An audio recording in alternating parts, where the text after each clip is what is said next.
Buenas, gusto de saludarles a amigas, amigues del mundo del videojuego en América Latina. Mi nombre es Leonardo Ordóñez, gerente general de la Fundación para el Desarrollo de la Economía y de la Industria Creativa, y nos complace en esta oportunidad invitarles a conversar y a escuchar las conversaciones que vamos a tener con 5 empresas latinoamericanas bastante importantes dentro del desarrollo del videojuego, que creemos que es muy importante para poder nutrir el desarrollo del sector del videojuego latinoamericano, la posibilidad de estar conversando con destacadas empresas en el desarrollo de ella y pandemia de por medio, ver qué va a pasar para adelante con esta industria. Y en ese sentido nos acompaña Guillermo Vizcaíno, director de Relaciones Públicas y Marketing y escritor principal en Lienzo, México. Bienvenido, Guillermo. Gusto saludarte. Ezequiel Hey, cofundador y diseñador del juego de Purple Tree en Argentina. Y ahí con su fondo Purple. Hola a todos. Nos acompaña Rodrigo Mandarino Terra, cofundador y evangelista tecnológico y jefe de Arbor Immerse Experience, presidente de Abra Games en Brasil. Y nos acompaña también, para poder seguir en los órdenes que corresponden, Eibar Rojas, emprendedor con más de 15 años de experiencia desarrollando videojuegos con un profundo conocimiento en las áreas de técnicas, diseño y comercial, cofundador de Immersive Games y Efecto Studios. Bienvenido, Eibar. Muchas gracias. Y Sven von Brandt, cofundador de Abstract Digital Works y colaborador de Enace Team en Marketing y PR de Chile. Bienvenido, Sven. Hola, mucho gusto. Gracias por la invitación. No, súper bien. Chiquillos, súper bien. Ojalá aprovechemos bien estos minutos para poder entrar a conversar. Lo primero que, más allá del tema de esto de la experiencia y que son empresas súper importantes, bien sabemos que en el día a día eso no es tan fácil de lograr. O sea, creo que brevemente cada uno tiene una experiencia aquí importante y nos gustaría muchísimo que pudieran compartir cuántos años tiene su empresa y cuántos años tienen ustedes en el sector del videojuego desarrollando al sector. Partamos por Guillermo, ¿les parece? Excelente, bueno, pues muchas gracias, Leo. Igual aprovechar para agradecerles el espacio y la invitación. Para nosotros es un gusto, un privilegio estar aquí con gente tan talentosa y con estudios tan importantes como lo son todos. En nuestro caso en particular, en mi caso representando a Lienzo en México, el estudio parece que no, y a veces hasta nos da un poco de risa pensarlo, tiene ya casi 10 años, ¿no? Es un estudio que se constituye a finales del 2012. Y eso nos hace sentir bastante viejos, ¿no? Porque sentimos todavía que estamos empezando, ¿no? Prácticamente esta aventura y realmente no es así, ¿no? Es ya un camino recorrido, todavía un estudio relativamente joven, pero ya con un poco de historia y de trayectoria, ¿no? Y con el paso de los años, la estructura o la forma en la que hemos manejado el estudio ha cambiado mucho. Originalmente, Lienzo empieza como una empresa un poco más enfocada a lo que son ludosoluciones, ¿no? Soluciones empresariales a manera de juego, con trabajos para cliente, trabajos para gobierno, haciendo lo que normalmente un estudio que empieza tiene que hacer para empezar a dar esos primeros pasos y enfocarse primero en sobrevivir, ¿no? Más que en realmente atacar la pasión que uno empieza queriendo hacer, ¿no? Empiezas queriendo hacer el siguiente Zelda y ese es un paso que va bastante más adelante, ¿no? Incluso hasta nuestro presente todavía creo que no hemos llegado a ese nivel todavía, pero básicamente es la senda. Después de estos 8, 9 años, pasamos de eso a al desarrollo de videojuegos móviles, que fue lo que nos empezó a dar nuestro conocimiento en cuanto a diseño de juego, un poquito más enfocado ahora sí que un público en masa. Eventualmente entramos a PC, ¿no? Desarrollo para Steam y con el tiempo, estos últimos 4 o 5 años nos hemos enfocado a desarrollo para plataformas tradicionales a la manera de consolas, ¿no? PC y consolas, es básicamente lo que hacemos el día de hoy, con otros proyectos secundarios que siguen enfocados a lo primero, ¿no? Trabajo para gobierno, trabajo en proyectos de museos y demás, pero nuestro mero mole, como diríamos aquí en México, ¿no? Nuestra actividad principal se ha vuelto eso. Ahora sí, el desarrollo tradicional de propiedades para consolas y en la actualidad, ¿no? El equipo obviamente ha triplicado su tamaño desde que inició. Empezaron 2 personas, 3 personas y el día de hoy somos un equipo nuclear de 10 y tenemos colaboradores que se agregan y se desagregan, ¿no? del proyecto dependiendo de lo que requiera el proyecto en turno. De acuerdo. Habrá que decir de que Lienzo es un estudio de desarrollo de videojuegos ubicado en Chihuahua, en México, y que eso también es muy interesante a partir de la experiencia de descentralización regional que tienen las empresas de la industria creativa, en este caso mexicana. Felicitaciones por Chihuahua en ese caso. Muchas gracias. Sven, ¿cómo lo ves tú en el caso chileno? ¿Cómo surge la empresa? Y cuéntanos un poquito de eso. Bueno, yo aquí represento 2 empresas. Yo colaboro con Einstein, pero yo fundé mi propia empresa llamada Abstract Digital Works, originalmente llamada Abstract Tinker, por allá por el año 2013. También tenemos hartos años, ya como 8 años. Y bueno, Einstein es mucho más vieja. Einstein es una empresa legalmente fundada en 2002, que parte en su comercialización internacional en 2009. De hecho, es muy interesante porque a mí me inspira el primer juego de Einstein, Xenoclash, a entrar a la industria. Y hoy en día soy un colaborador más dentro del equipo de Einstein. Dentro de mi empresa, nosotros también nos vivimos un poco el proceso de trabajar con clientes y querer hacer nuestro propio juego. Y a nosotros particularmente nos pasó de que nosotros fuimos financiados por Corfo, por la institución de fomento gubernamental de Chile, pero fue un desastre. Fue un desastre. O sea, fue literalmente dinero de riesgo porque hicimos todo mal, lanzamos un juego móvil horrible, nadie lo jugó, 500 personas lo descargaron, no sé cuánta gente lo habrá jugado, y fue un desastre y de ahí tuvimos que pasar a desarrollo para clientes, hicimos desarrollo de realidad virtual, para acciones de marketing, estuvimos haciendo juegos HTML5 y siempre buscando cómo avanzar hacia hacer juegos originales hasta que finalmente, en parte gracias al Fondo de Cultura del Ministerio de la Cultura, las Artes y el Patrimonio de Chile, logramos financiar una preproducción junto a la empresa Dual Effect, una empresa que nosotros mismos ayudamos a formar, y luego con eso nosotros logramos entrar al mercado y conseguir un publisher internacional que es PQ.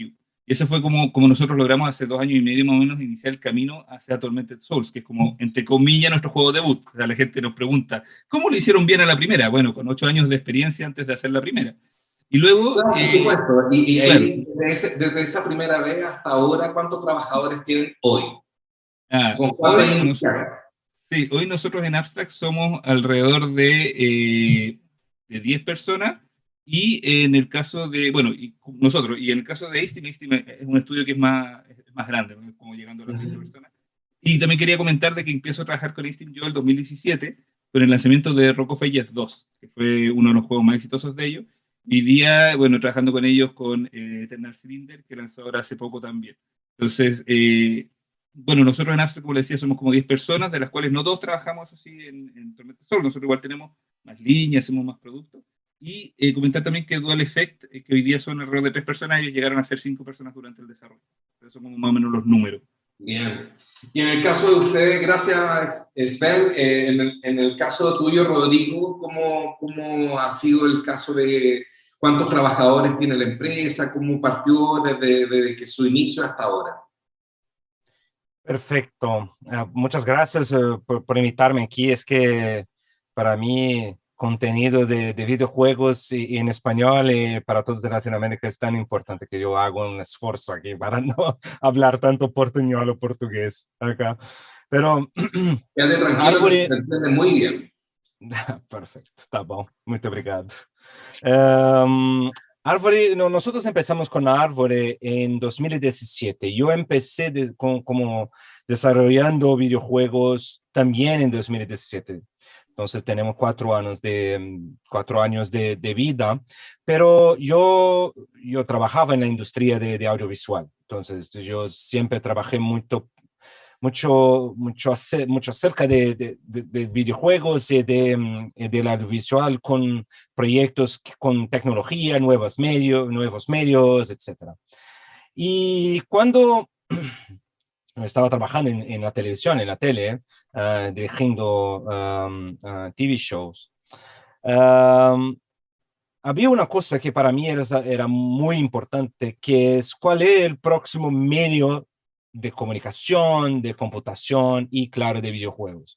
Y para mí siempre fue esta la cuestión.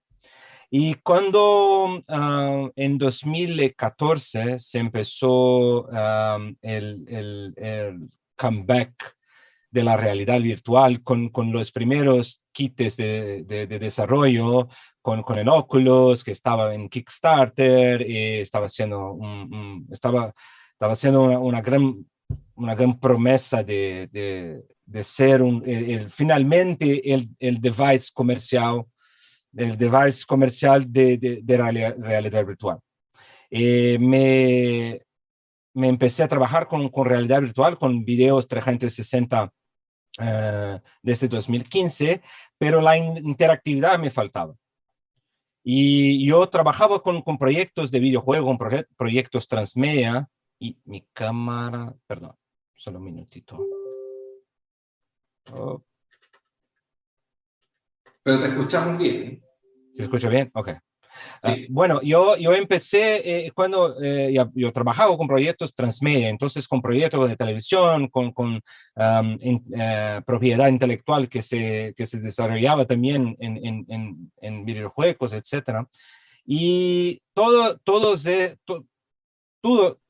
eso me fue con más 2 socios en 2016 creer que era el momento de emprender con videojuegos en realidad virtual, realidad aumentada, realidad mixta, lo que quieran llamar.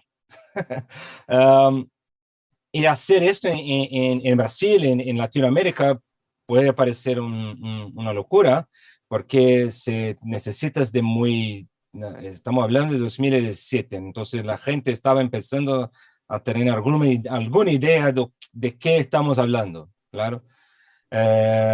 ¿Cómo es jugar en realidad virtual? No había reglas, no había nada. Claro. Bueno, empezamos la empresa así. Siempre fui gamer, entonces para mí es un momento mágico de poder, la primera vez profesionalmente trabajar con videojuegos. Y empezamos bien, porque empezamos desarrollando Pixel Ripped 1989, que es una franquía que habla de la nostalgia de los videojuegos, que habla no solo de la historia de los videojuegos, pero la historia de la gente que juega desde niño. Entonces, en la franquía de Pixel hay una magia del mundo que no es solo de la nostalgia de la historia, pero son memorias afectivas también que trabajamos en la gameplay. Entonces, ese fue nuestro primer juego. Después, nosotros trabajamos también con experiencias inmersivas, narrativas inmersivas. Son el hijo o la hija del videojuego con el cine. Que no es exactamente un videojuego, pero hay mucha interactividad como un videojuego, pero el objetivo no hay objetivo, por ejemplo, fail states o cosas de la gameplay. Entonces creamos The Line, o la línea, que fue una pieza que ha ganado el Emmy año pasado, el Primetime Emmy, para innovación extraordinaria, porque fue un momento, nosotros ganamos la primera vez en el Festival de Cine de Venecia el premio de mejor experiencia en realidad virtual, porque fue la primera vez que una experiencia de facto estaba haciendo una nueva propuesta de lenguaje. de interacción, Totalmente. de lenguaje. Entonces, empezamos la empresa con 4 personas. Hoy nosotros somos alrededor de 52 y estamos creciendo. Estamos así, Excelente. es impresionante. Yo no creo hasta ahora, porque nosotros solo trabajamos con realidad virtual y realidad aumentada. Nosotros no hacemos nada fuera hasta ahora. No hacemos nada Sí. fuera de esto y está bien. Estamos mirando para el futuro. Felicitaciones por ello. Felicitaciones. En el caso de Ibar, ¿cómo ha sido esta experiencia con la empresa y en cuanto a trabajadores, para dimensionar un poco a los espectadores respecto a de qué tipo de tamaño de empresa estamos hablando? Súper. Pues ha sido un proceso que, como lo decía Rodrigo y lo decía Guillermo, cuando uno cuenta los años hacia atrás se da cuenta de todo el tiempo que ha pasado. Afortunadamente no se siente esa proporción de tiempo frente a las canas en la cabeza, ya se notan un poquito. Yo En mi llevo caso es la barba, no me dotaron con esta parte, entonces no va a ocurrir. En mi caso, arrancamos hace alrededor de 20 años con la primera compañía de desarrollo de videojuegos en Colombia que se llamó Immersion Games. Con Immersion Games hicimos una serie de proyectos y diría que el último juego que hicimos con Immersion Games, que fue bastante icónico y bastante importante, fue un juego de lucha libre con Slang y Televisa. Nos quebramos en el 2010 por múltiples razones y nos tocó literalmente, como el ave fénix, de las cenizas volver a reconstruir un estudio. En el 2011, casi finalizando 2011, iniciamos Efecto Studios. Básicamente era el mismo equipo, digamos, el equipo base pues, con el que estamos trabajando. Empezamos a trabajar otra vez y a buscar oportunidades. Y todo nuestro trabajo ha sido, digamos, más enfocados en ofrecer servicios de desarrollo que creo que dista mucho del proceso estándar, que es como quiero hacer mi celda y entonces voy a buscar presupuesto, voy a hacer X, Y, Z y tardar mucho tiempo. A nosotros nos tomó fue muchísimo tiempo entender cómo hacer bien las cosas, cómo trabajar, involucrarnos en proyectos cada vez más grandes que nos llevaran como al siguiente nivel. Ya con Efecto trabajamos en un proyecto que se llamó Chavo Card con Televisa también, Slang. Y luego de Chavo vino un periodo de tiempo de casi 5 años súper interesante que fue trabajando generando contenido de un proyecto que se llama Ark Survival Evolved, que es un proyecto bastante conocido, sobre todo en PC, que pues, tuvo una exposición grandísima alrededor del mundo. Y pues nosotros desde Colombia tuvimos la oportunidad de hacer mucho contenido, pues modelos, animaciones, diseño de niveles, y pues fueron casi 5 años de trabajo. Recientemente publicamos nuestro juego The Coherence, que es un juego de estrategia que se publicó en Apple Arcade, y actualmente estamos trabajando en varios proyectos, uno de ellos que por fin pudimos hacer algo de ruido con eso y es estar participando en el desarrollo de Battlefield Mobile con Electronic Arts, que pues, ha sido como algo bien, bien importante. Y pues hoy somos un equipo de 36 personas, todas trabajando de manera remota. Y pues sí, ha sido un proceso, un journey que creo que en inglés funciona muy bien, bastante largo y bastante interesante. Excelente, gracias Ibar. ¿Y Ezequiel ha sido algo parecido al resto de tus compañeros? Sí, exactamente. La verdad, mi historia es muy parecida a la de Guillermo y también se entrecruza con la de Sven. Nosotros en el año 2010 empezamos a desarrollar juegos no como empresa, sino con el nombre de Purple Tree, sin ser una empresa que fundamos en el 2012. Empezamos con un juego de Cortázar, un juego artístico, la verdad. Creo que lo habíamos hecho para Congreve. Se basaba en un cuento que se llama Carta por una señorita en París. Y prácticamente era un tipo que tenía que esconder unos conejitos adentro de un placar y a medida que iba avanzando, progresando los niveles, se iba volviendo un poco más psicodélico y bueno, terminaba lamentablemente con el suicidio del personaje como ocurre en el cuento. Después de esa experiencia, nosotros ya igual ya habíamos trabajado como equipo, éramos 3 personas, game design, diseño, animación y programación. y empezamos a hacer juegos para Cartoon, les hicimos una propuesta, ellos aceptaron. Con el primer pago que recibimos compramos las primeras computadoras, monitores, nos dieron un segundo, tercer proyecto y así fuimos avanzando. Hacemos muchísimos juegos para Cartoon, para Disney, Nickelodeon. Así, en un principio en lo que eran los juegos web de Flash, después pasamos a HTML5, hicimos juegos mobiles para ellos. Pero en un punto llegamos a la conclusión de que estaría bueno hacer nuestras propias IPs, más que trabajar para IPs de otras personas. Sí, sí. Entonces, bueno, en el medio de eso surgió como, estaría buenísimo hacer un juego para consolas. Sí, ¿y qué podría hacer un juego que nos identifique como latinoamericano? Y un juego de fútbol. Bueno, hagamos un juego de fútbol como el que jugábamos cuando éramos chicos en los 90, como International Superstar Soccer, ese tipo de juegos, bien noventosos, más arcade. Entonces ahí decidimos hacer Golazo, que también ya el nombre lo dice, es una impronta muy latinoamericana. Y bueno, por suerte lo pudimos lanzar en Nintendo Switch, PlayStation 4, también está en PlayStation 5, Xbox, PC, también tenemos versiones mobile. Después de eso, como que dejamos de trabajar para IPs, empezamos a trabajar exclusivamente en nuestros productos. Después generamos Pompu, que era una especie de Bomberman mix Zelda clásicos, que bueno, por suerte con ese premio pudimos ganar reconocimiento internacional, ganamos bastantes premios en Francia, en Costa Rica, en Argentina, bueno, también tuvimos nominaciones, así que eso estuvo bastante bueno. Y después el último que hicimos es Pets No More, que fue un juego más chiquito que decidimos ver qué pasaba y crear un juego, una especie de Pong con mascotas zombies, que bueno, por suerte está yendo bien, y actualmente estamos trabajando en 3 proyectos, que es la continuación de Golazo, Golazo 2, que va a salir probablemente dentro de poco, un juego de boxeo como el Super Punch-Out, que tiene una historia también un poco bizarra como en el caso de Pompu, y también un beat'em up de Space Cowboy. Nosotros empezamos siendo 3 y actualmente somos alrededor de 10 personas. Por eso decía como que el crecimiento, en muchos casos, por más que estemos en países distintos, es bastante similar a la curva de crecimiento.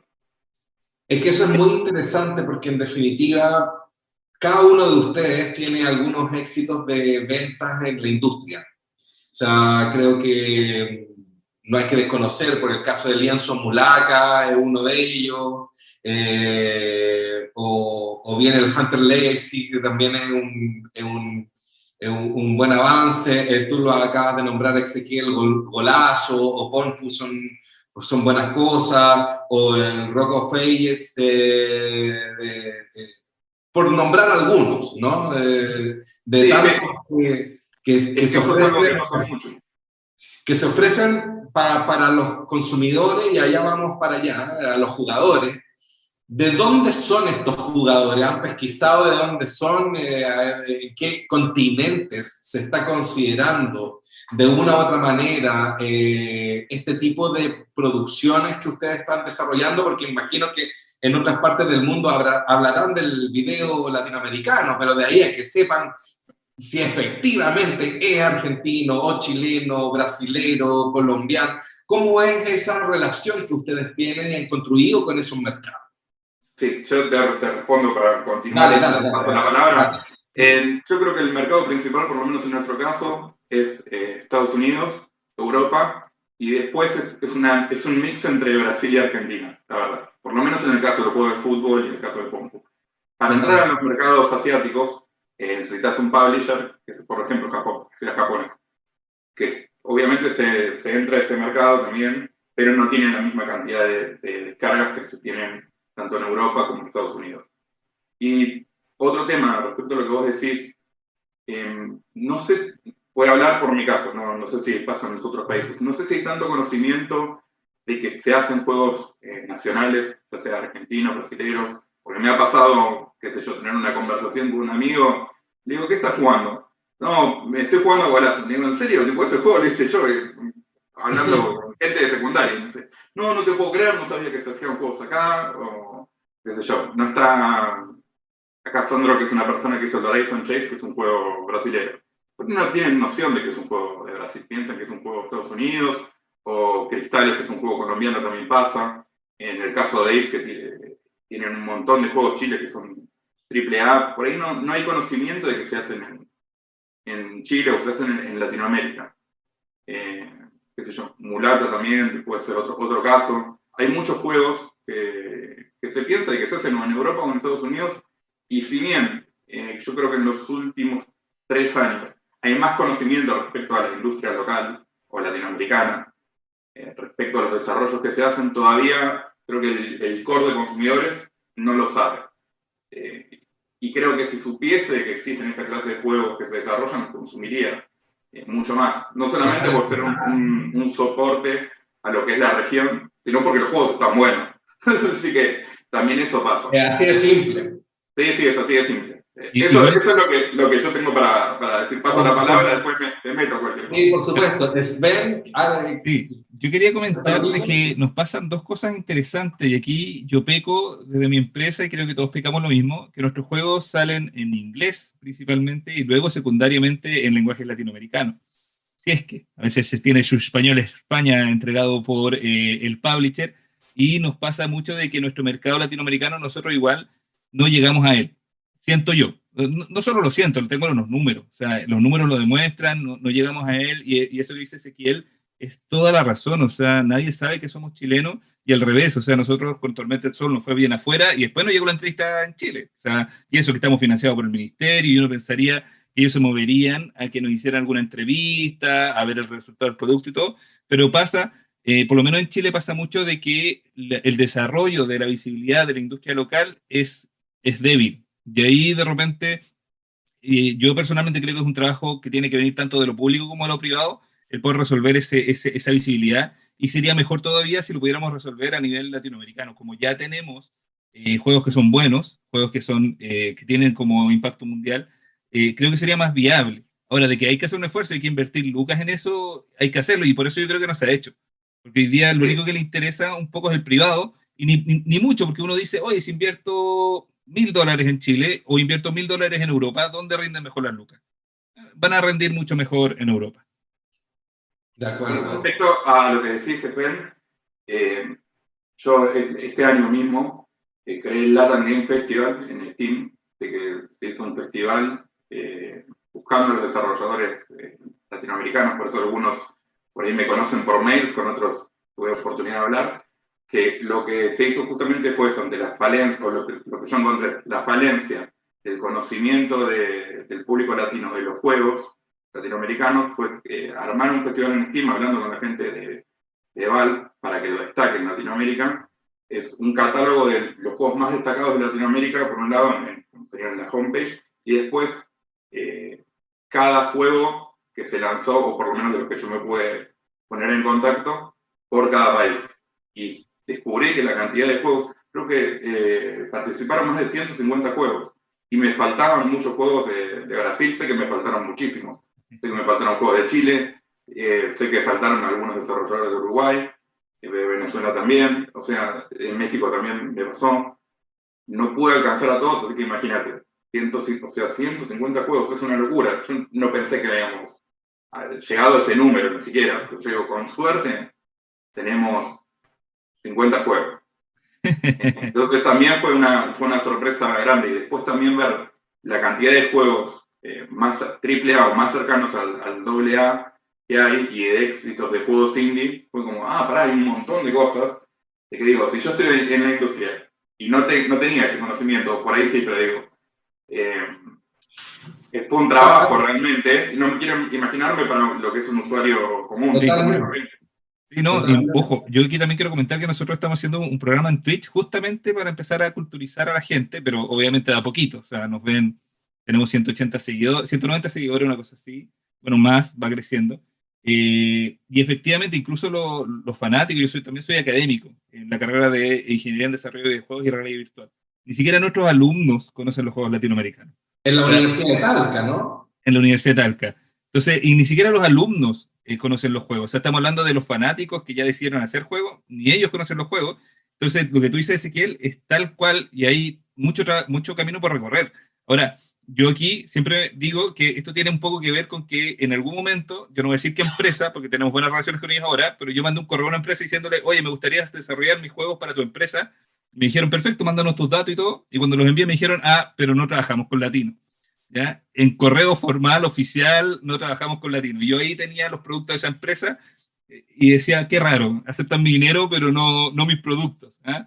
Entonces, también creo que pasa de que ha costado entrar a las plataformas de distribución, no solamente porque no tuviéramos ganas, sino también porque no se podía o era muy caro, en el sentido de que había que viajar a Estados Unidos, porque, por ejemplo, Steam logra estar en estas plataformas porque ellos hacen el trato directo con Valve. Recordemos de que hoy día Steam está abierto, hoy día es un ecosistema súper democrático y todo, pero alguna vez esto fue una cosa súper cerrada, donde se decía arbitrariamente, era como, me caes bien, aquí está tu juego, me gusta tu juego, aquí está, y en ese sentido los latinos no teníamos ni siquiera el conocimiento de cómo llegar a hacer ese primer acercamiento. Hoy día está, hoy día estamos ahí, hoy día estamos en todos lados, y yo creo que esa explosión de desarrollo tiene que ver con que había mucho talento acumulado sin la oportunidad de salir por ningún lugar al mercado.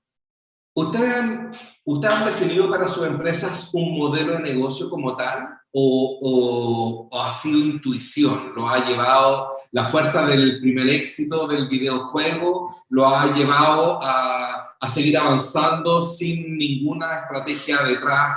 Me refiero a estrategia empresarial.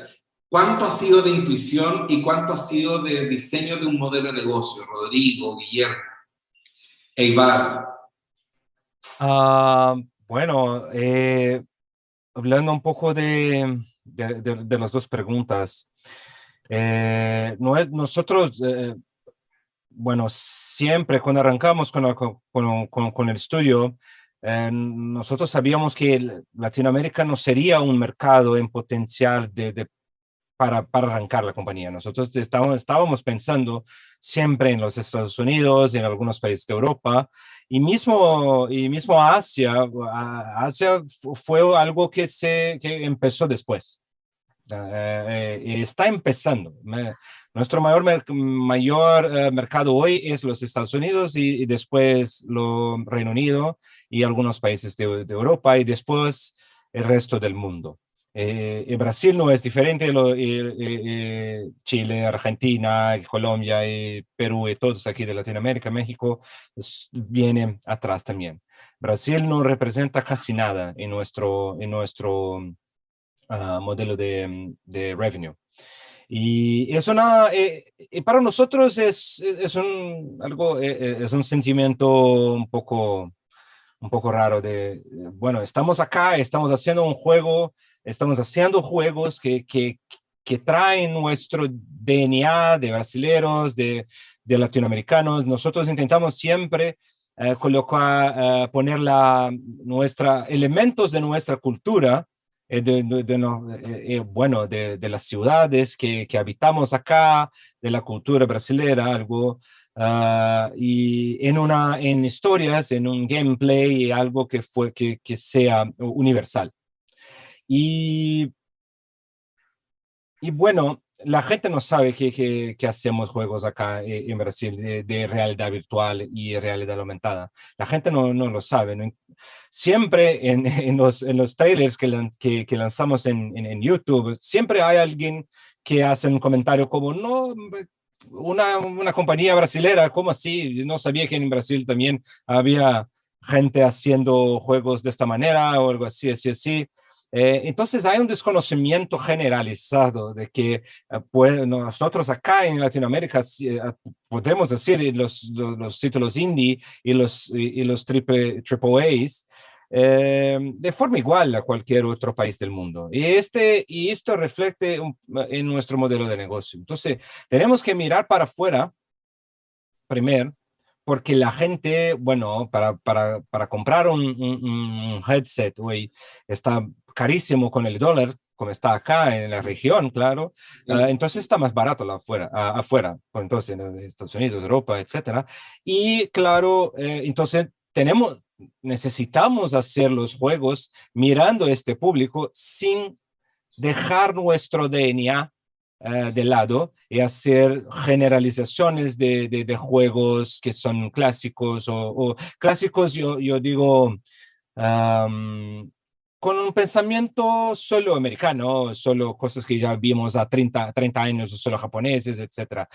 O que nosotros hacemos es un mashup de todo eso. Entonces, queremos crear nuevos significados para géneros clásicos. Entonces, nos tenemos un juego nuevo llamado Yuki, que es una parte, es baseado es casi un anime que se puede jugar, pero es un bullet hell, es un roguelike juego, y que es un mashup de géneros con una temática que es, bueno, japonés anime, pero si hace un poquito de pesquisa o research, perdóname las palabras, ¿no?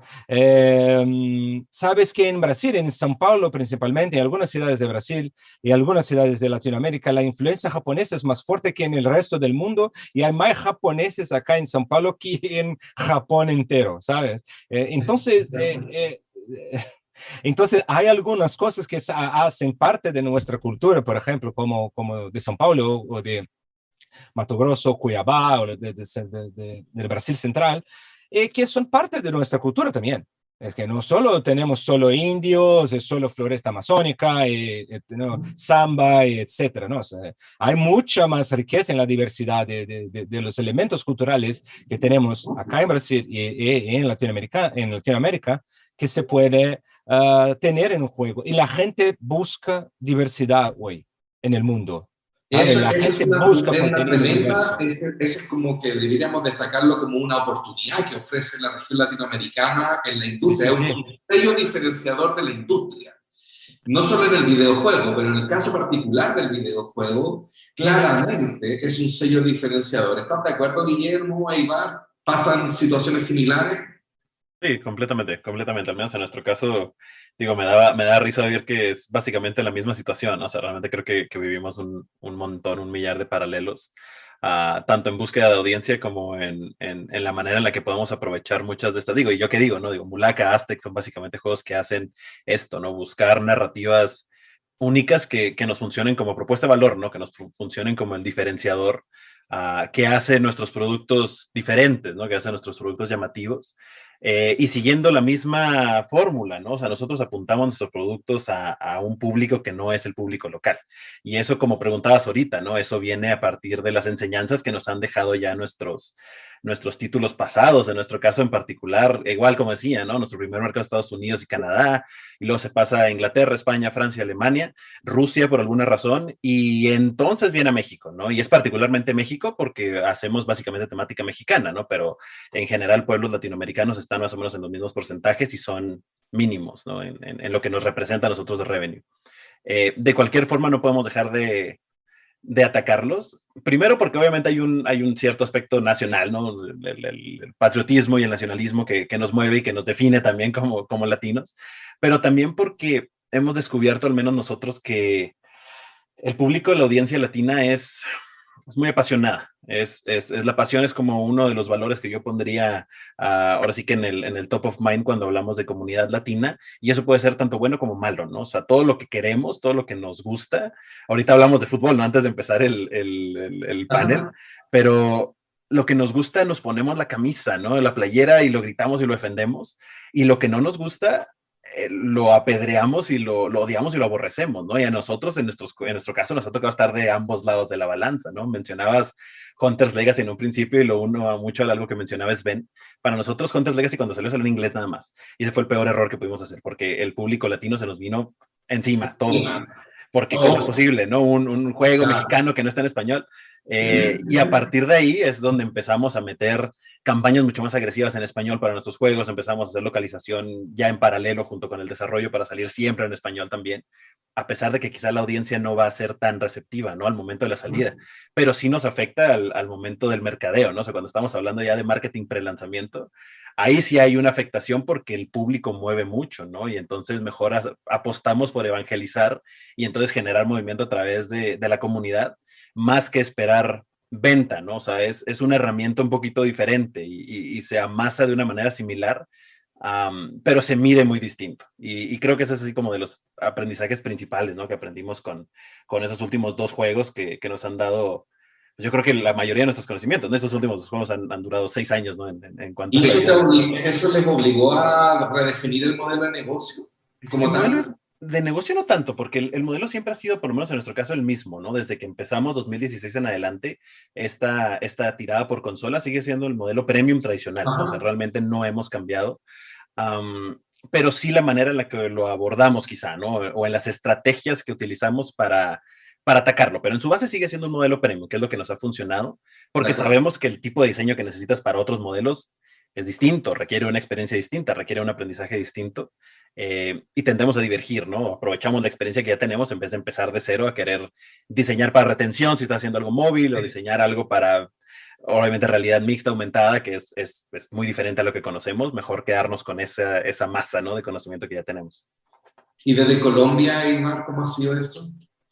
Bueno, en nuestro caso el proceso fue un poco inverso porque pues, nosotros empezamos a trabajar con proyectos, con compañías en Estados Unidos, y pues uno de los primeros proyectos que se llamó Monster Madness, que salió para consolas, nos enseñó que por lo menos un aprendizaje que probablemente pueda diferir bastante de la visión de muchos desarrolladores, es que pues el acceso a las tiendas de videojuegos pues es global, ¿no? Digamos, el concepto que existe del lado del cine, de la animación, donde hay unos pasos gigantes que tienen que dar para poder llegar a distintas partes del mundo. Evidentemente esas barreras en videojuegos pues literalmente no existen y cada vez son más bajitas, o sea, literalmente nos falta poco para que el de la tienda nos meta a la tienda, que creo que ya pasan en muchos casos. Entonces, evidentemente, saber que uno tiene el mundo mundial a un clic, pues evidentemente nos cambió a nosotros esa perspectiva, y haber trabajado con compañías norteamericanas, pues evidentemente también.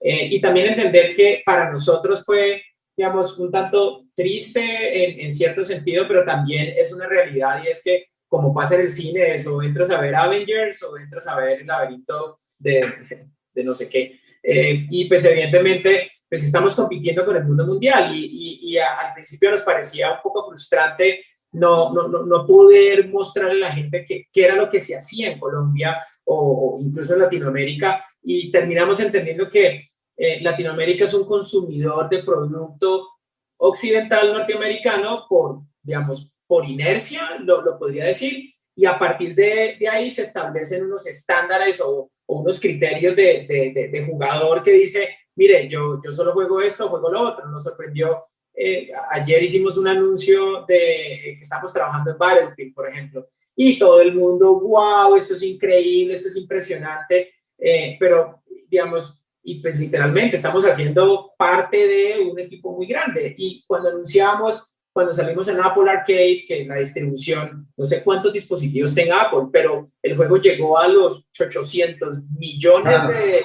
dispositivos, anunciamos, y a todo el mundo le pareció como, ok, y literalmente es la realidad del mercado, es como estamos compitiendo contra el mundo mundial, y es una realidad que nos persigue todo el tiempo. Pero evidentemente casos como Chris Tales, que Carlos colocó un 80% de cultura colombiana en ese juego, pero no parece cultura colombiana, que creo que hizo un trabajo de curaduría muy bueno. Evidentemente llegó mucho más fuerte y literal, hay un ADN que él ya logró colocar de manera correcta, apropiada, sin poner un letrero diciendo aquí esto se hizo en Latinoamérica, y creo que es una lección aprendida también, es como percibimos nuestro mercado como un mercado consumidor de consumidor global, que hay que saberle llegar de manera correcta, porque si analizamos algo que hace 2-3 años analizábamos un estudio que hizo una consultora que se llama Newzoo, que decía que en Colombia, en países pues, más grandes, pues era mucho más, pero solo en Colombia la compra de videojuegos equivalía a $150 millones. Y yo decía, por Dios, dame uno de Colombia. Y literal, el 99% pues son los mismos 5 juegos, ¿no? FIFA, y el 99%, el 1% son los otros 800,000 juegos que están publicados. Entonces, son las realidades crudas con las que siempre nos enfrentamos y nos levantamos y decimos, hay que conquistar el mundo para traer la bandera, ponerla en Colombia y decir, sí, también fuimos nosotros. Entonces, pues como que empieza uno a entender y a moverse en esa industria. Bueno, yo creo que esa es la razón de ser en el acierto que hemos instalado este mercado maquinita en el marco de Ventana Sur, que es el principal encuentro de la industria audiovisual mundial en Latinoamérica, y que se esté abriendo un espacio y que tengamos la posibilidad de conversarlo con los protagonistas de la industria del videojuego latinoamericano, es el paso que había que hacer. Y en ese sentido,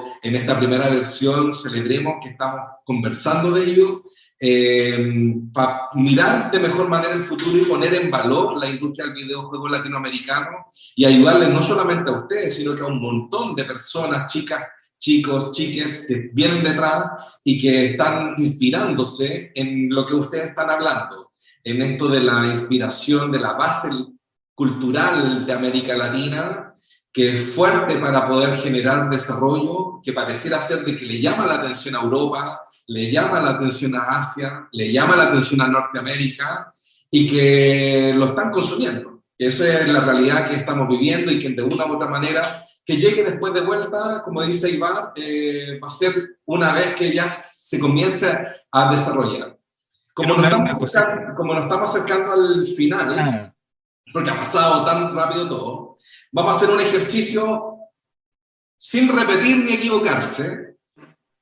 ¿Cuáles son las debilidades que debemos enfrentar en América Latina desde sus experiencias en esta industria? ¿Qué encuentran ustedes que es nuestro talón de Aquiles?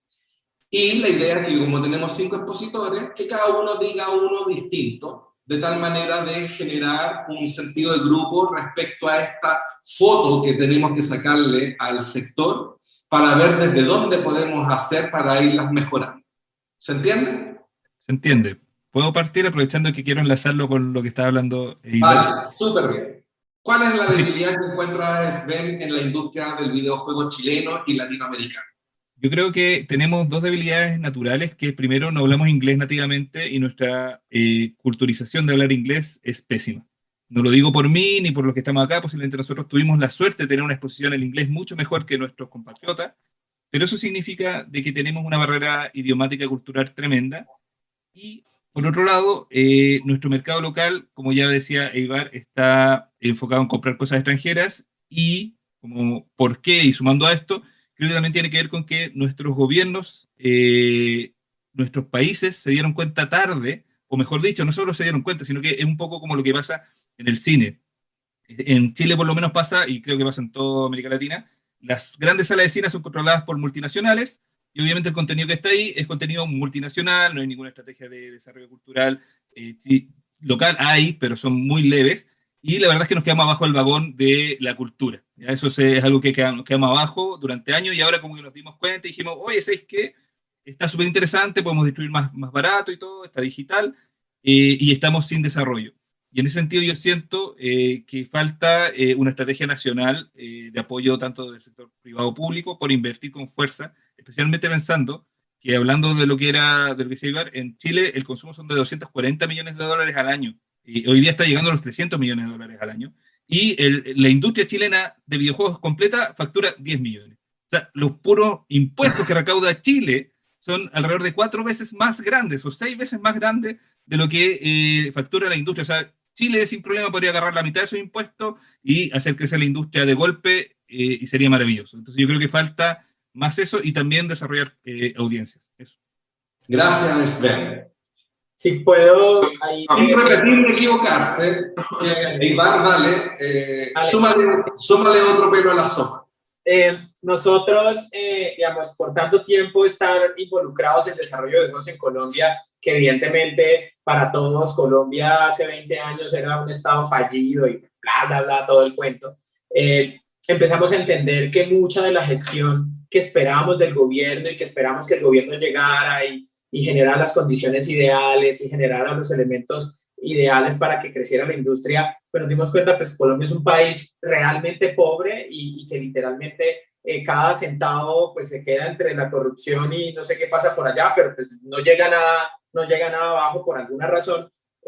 Y empezamos a entender que una de las grandes falencias que tenemos son las universidades. Las universidades en Colombia, no sé, no sé en el resto de países, generaron una percepción absolutamente errónea del mundo real y están sacando en fila una cantidad de estudiantes que están saliendo al mercado laboral y no tienen ni idea qué hacer porque están esperando hacer un paper o que los contraten de gerentes, pero nadie está pensando en hacer, y eso ha sido uno de los grandes cuellos de botella que tenemos en términos de recursos. O sea, conseguir una persona capacitada con unas habilidades mínimas es bien complejo en Colombia y literalmente nos cuesta entrenar gente. Y digamos que pues, yo no quiero ser un Electronic Arts con 8.000 empleados porque pues, yo quiero tener mi vida con mis hijas y mi familia, pero evidentemente cuando uno llega y digamos crecen las producciones, 50, 60 personas, empieza un estrés de recurso brutal y claramente no hay una solución tan tangible y tan cercana para que eso ocurra, pero para mí es una de las grandes problemáticas que tenemos en Colombia. Gracias, Aivar. Disculpa, yo quiero enlazar un poco los dos temas. Y voy a hablar un poco de la industria del cine, por lo menos que pasa en Argentina, para hacer una contraposición con los videojuegos. Y también que creo que nos pasa a todos. Que acá en Argentina, cuando se hace una película, primero se prueba en el mercado local, si se vende mucho, sale a exportación. Entonces ya arranca con una base de que lo vieron, no sé, 1 millón de personas o X cantidad de personas y pudo solventar el presupuesto. A partir de ahí se sale a exportar. Nosotros, un poco que pasa lo contrario, por eso digo, Sven, o sea, todo lo que plantean los chicos tienen razón. Pero el caso de Sven justamente es ese. Nosotros no tenemos un mercado local, también lo hablaba Evar, fuerte. O sea, por ahí sí lo tenemos, que justamente consumen FIFA, consumen los juegos AAA, el top 10 de los juegos más famosos, y se olvidan de todo el resto. Entonces, desde ese lado creo que es una de las principales dificultades que tenemos, que no podemos llegar, ya sea por falta de conocimiento, creo que principalmente es eso, la falta de conocimiento del usuario latinoamericano. Y otro tema que acá hablo de la Argentina, pero estoy seguro que esto pasa en todos lados, que también habló Guillermo en un principio, que para mí es muy importante, que es la falta que tienen los chicos a la hora de armar su emprendimiento, de tener una proyección real a lo que pueden apuntar. Porque si vamos a hablar, yo te digo, tengo un juego que va a ser un éxito. Es el nuevo Super Mario fusionado con el Metal Gear Solid. No, la idea está buenísima, sí, bueno. Vas a ver que lo hacemos nosotros tres y nos sale mucho mejor. Entonces, ya hay una falta de percepción en cuanto a recursos que tenés, presupuesto. La sostenibilidad de la empresa. Tal cual. Oye, Ezequiel, ¿y no les pasa a ustedes que les dicen el GTA Buenos Aires? Porque acá es el clásico, GTA Santiago. No me pasa eso, pero no me extraña que llegue a pasar. Entonces también otro de los problemas que hay es que vos, un poco enlazándolo con la pregunta anterior de cuáles son los planes que se tienen, justamente la falta de planificación a nivel recursos, a nivel el proyecto, cómo lo vas a encarar, cuál es el tiempo que tenemos, cuál es el presupuesto, de dónde lo sacamos. Un problema, bueno, que también tenemos es que, digo, si vos no tenés plata en lo más mínimo, que recién empezás tu empresa, aparte de la barrera del idioma, está la barrera de que ir a Europa o a Estados Unidos, por lo menos en los países que están más al sur en América Latina, la verdad que es bastante caro. Y más con cada vez los problemas que tenemos con la diferencia cambiaria. Entonces, hay una barrera del idioma, económica, y también a la hora de encarar un proyecto, de proyectarlo. Creo que lo que falta por ahí es una política educativa que tenga relación con ser un emprendedor, que te enseñen a ser un emprendedor, que tener una educación fiscal y un montón de cosas que conlleva, no solamente digo tener una industria de videojuegos, sino tener una industria de por sí, generar una industria de una empresa. Gracias. En el caso brasilero, Rodrigo, ¿cómo va la cosa? ¿Qué agregamos a este ejercicio que estamos haciendo? Bueno, acá las debilidades son, claro, muy parecidas, o si no las mismas que estamos hablando acá. Pero, bueno, acá la cantidad de jugadores, por ejemplo, hay 95 millones de jugadores acá. Son números de este año. de 2021. Y la gente que juega cualquier cosa, solo Candy Crush, desde Candy Crush hasta los más indie titles posibles. Bueno, es un mercado en potencial gigantesco. Claro, si hay un estudio que se puede trabajar y tener un éxito en este mercado, solo con el mercado brasileño tienes un buen mercado para trabajar. El problema es que uno de que ustedes han hablado es la gente no se identifica con los juegos que están hechos acá. Entonces, es esto, la gente prefiere jugar FIFA, Electronic Arts es gigante aquí también, o mismo, hoy en día hay otros juegos también como Fortnite o mismo Free Fire, que no es norteamericano, pero es de Singapur, es un éxito gigantesco aquí en Brasil también, y no hay espacio para los títulos que son hechos acá. La gente prefiere trabajar con el público que está, el público internacional que está buscando diversidad, como ya le dice. Y entonces hay un mercado muchísimo en potencial acá, pero se tiene que hacer un trabajo muy de evangelización de que hoy en día los estudios brasileños y también los estudios latinoamericanos, porque nosotros tenemos el BIG, que es el evento Brasil Independent Game Festival, International Game Festival, que es para Latinoamérica, no es solo para Brasil. Es que es un evento para todos nosotros acá poder mostrar el mundo que nosotros estamos haciendo, no solo Brasil. Y mismo si la gente acá en Brasil hay una resistencia, un desconocimiento, algo con los juegos acá. Personas creen que solo hacemos juegos sobre identidades culturales ultra específicas que no se parece con Free Fire o cosas que están jugando. Ajá. Entonces, era un primero. Y el segundo punto creo que es la falta de talentos. Acá Ibarra ha hablado de las universidades. Acá tenemos buenas universidades que se enseñan diseño de videojuegos, y la gente acá, con el movimiento de la tecnología que es generada en el universo de los videojuegos, como las engines, que están aplicadas en el universo del cine, de TV, que haciendo postproducción, trayendo economías, etcétera.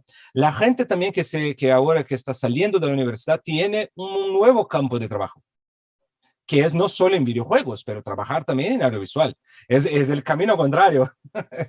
Pero esto es increíble, pero el problema hoy, el buen problema y el malo problema. La misma cosa se puede ver de dos maneras. Sí, dando vuelta. El trabajo remoto ha posibilitado de la gente trabajar de Brasil, no tiene que se mover para Europa o se mover para Estados Unidos. Entonces la gente acá en los estudios, todos están veniendo contratando a las personas acá.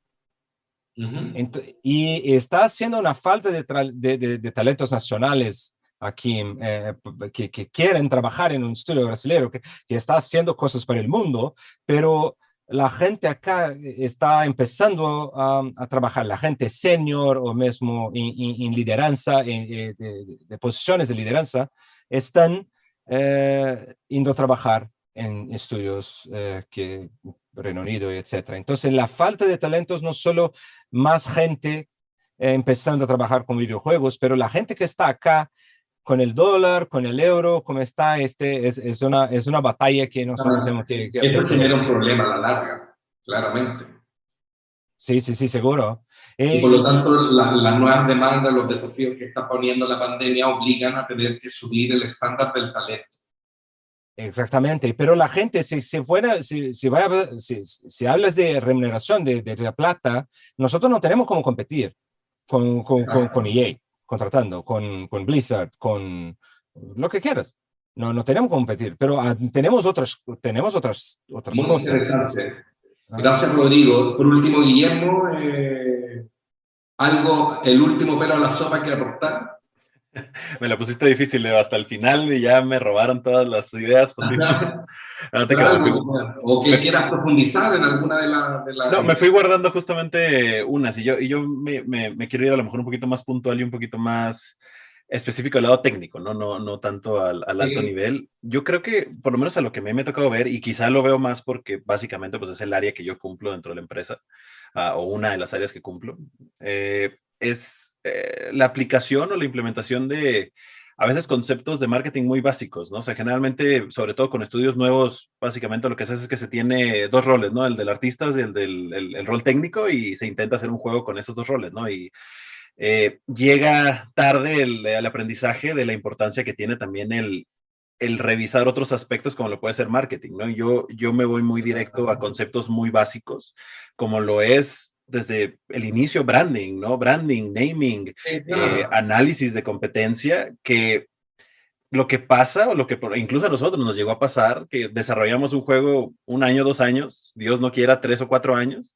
y luego te das cuenta que no existe una audiencia que tenga un interés en ese juego, ¿no? Y esa es la peor pesadilla que un estudio se puede enfrentar, ¿no? Y atacar estas necesidades desde el principio parece como bien obvio, ¿no? Ya cuando te lo sabes o cuando te das cuenta parece como lo más obvio que hay, pero hay un sinfín de estudios que no lo hicieron, ¿no? No lo pensaron, se fueron con la pura idea del sueño y nunca validaron ninguna de las ideas que tenían, ¿no? Con un público externo y te metes en una bronca, ¿no? O sea, creo yo, de las debilidades más fuertes que tiene ahorita en general, no quiero generalizar tanto, pero creo yo de cierta manera general, muchos de los estudios en Latinoamérica. Um, y eso lleva a otro punto muy importante, que creo que es cuando llegas a ese análisis de competencia, entramos a un punto bien paradójico, ¿no? Que por lo menos a mí se me hace muy paradójico, donde en efecto te das cuenta que tu competencia es todo, ¿no? O sea, tu competencia es estos juegos internacionales, estás compitiendo con todo el escenario, es compartido al final del día, pero también, y ahí es donde entra la paradoja, eso no significa que estés compitiendo con tus vecinos, ¿no? Por decir de alguna forma, con tus colegas, sobre todo a nivel nacional. Y eso permite, o sea, cuando te das cuenta de eso, entras a esta idea o a esta línea de pensamiento donde te das cuenta que puedes formar comunidad, ¿no? Y creo que eso es algo bien importante, es algo que nosotros, por lo menos en México, hemos apenas empezado a vivir de estos últimos 5 a 7 años, donde ya no nos vemos como el enemigo, que es bien, bien, bien importante, como nos vemos ya como aliados, ¿no? O sea, empezamos Totalmente. a entablar conversaciones donde queremos que la marea levante todos los barcos, ¿no? Como dice el refrán. A pesar de que seamos relativa competencia, pero en este escenario, sobre todo en el escenario independiente, hay espacio de sobra para todos, ¿no? Y si podemos aliarnos y atacarnos y tener una comunidad, podemos mejorar muchísimo la condición de todo, ¿no? De conocimiento, de acercamiento a partners, en fin, ¿no? Un sinfín de cosas, que resolviéndolo en todos los países latinoamericanos, sin duda veremos que hay avance progresivo, ¿no? Y lo último es ser pacientes. O sea, creo yo que estamos en una etapa en donde aunque sea difícil, es cuestión de tiempo, ¿no? O sea, tenemos estudios que ya están sobreviviendo, que es como el primer objetivo, ¿no? Sobrevivir, y después, con el tiempo y con la reiteración de más proyectos, se va viendo el salto, ¿no? Todos los estudios, todos los que estamos aquí, por lo menos los que yo conozco en México, todos están en una trayectoria ascendente, ¿no? Es simplemente cosa de esperar y de seguir viviendo para eventualmente llegar a ese caso de éxito. Es un tremendo temazo porque en definitiva estas industrias tan incipientes en América Latina, es absurdo pensar en el éxito individual si es que no en definitiva trabajamos y compartimos las mismas falencias. Ustedes han mencionado muchas de ellas. El ecosistema tiene que nutrirse, sector público, academia, centros de investigación, asociaciones gremiales, los inversionistas privados, si es que queremos creer en el desarrollo de la industria del videojuego. Y para eso creemos que este espacio de mercado internacional del videojuego es una buena manera de podernos encontrar una vez al año para poder conversar de esto, y no solamente eso, sino que empezar a avanzar en la implementación de nuevas y mejores soluciones para estas falencias que ustedes han identificado y que esperemos que las superemos pronto.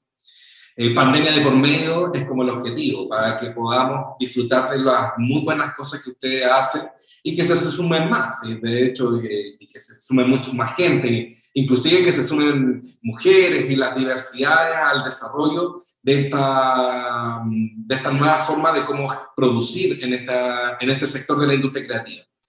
Les agradezco enormemente la participación y la generosidad del tiempo en esta estupenda conversación, por lo que nos hemos dado cuenta, podríamos seguir latamente hablando. Seguramente lo vamos a hacer cuando nos encontremos presencialmente en Ventana Sur y quién sabe en otro lugar del encuentro de ferias de videojuegos. Muchas gracias por todo, sigan cuidándose y nos vemos prontito, ojalá que así sea. Muchas gracias por todo, que estén muy bien.